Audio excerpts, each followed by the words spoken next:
A ver, arranquemos con una pregunta que, la verdad, ha generado muchísimo debate.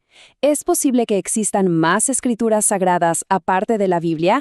Bueno, hoy vamos a meternos de lleno a analizar cómo un texto muy específico, que viene del Libro de Mormón, arma todo un argumento para defender que la respuesta a esa pregunta es un sí rotundo.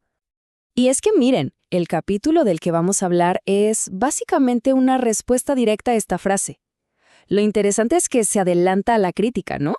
Construye un argumento teológico bastante fascinante para, digamos, desarmar esa idea de que la comunicación de Dios con la humanidad se terminó, que se cerró con un solo libro.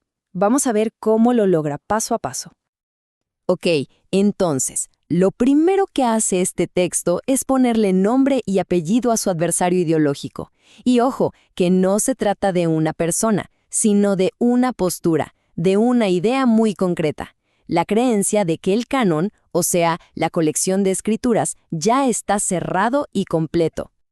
Aquí el texto como que desglosa los puntos clave de esta forma de pensar.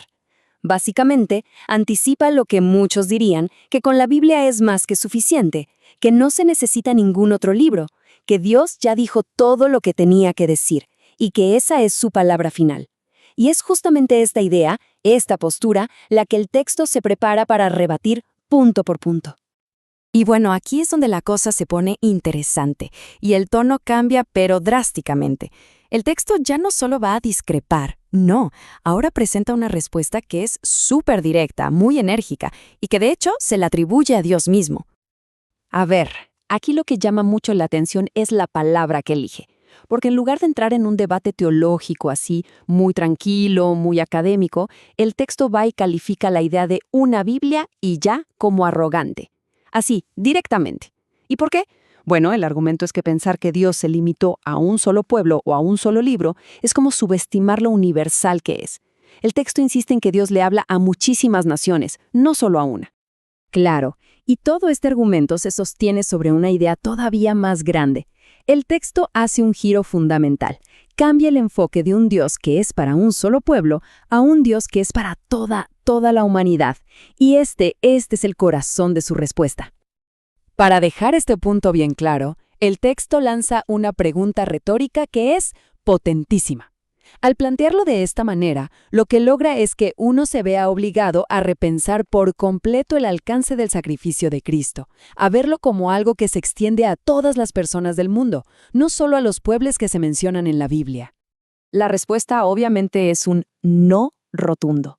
Y a partir de ahí se desprende la lógica central de todo el capítulo. A ver, si Dios es un Dios para todas las personas, entonces tiene todo el derecho de hablarles a todas las personas, y por lo tanto, de darles sus propias escrituras. La revelación, según esta visión, no puede estar limitada ni por la geografía ni por la cultura. Ok, con esa base ya bien establecida, el texto pasa a proponer una especie de solución. Y en lugar de plantear que las escrituras compiten entre sí, lo que presenta es una visión donde existen múltiples registros que en realidad se complementan y se van uniendo.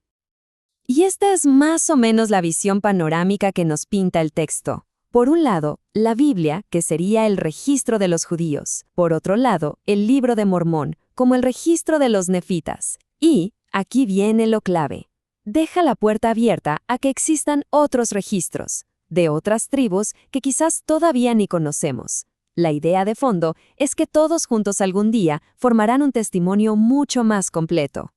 Todo esto nos lleva a un concepto que es fundamental para entender el argumento, la revelación divina. Según este texto, no es algo monolítico, no es una sola cosa rígida. Al contrario, se adapta. Se argumenta que Dios se comunica con cada nación de una forma que esa nación pueda entender, usando su propio idioma, su propio contexto cultural. Esto convierte a la revelación en algo continuo, algo localizado, no un evento único que pasó hace miles de años y muy lejos. Entonces uno se pregunta, ¿cuál es el chiste de tener todos estos registros? ¿Para qué? Bueno, la última parte del texto se enfoca justamente en eso, en explicar el gran propósito que hay detrás de esta idea de una revelación global. Esta comparación lo resume todo a la perfección. Es que el texto nos invita a cambiar la perspectiva, Se trata de dejar de ver la Biblia como un libro único, aislado en una repisa, y empezar a verla como parte de no sé, una biblioteca entera de testimonios sobre Cristo, todos interconectados.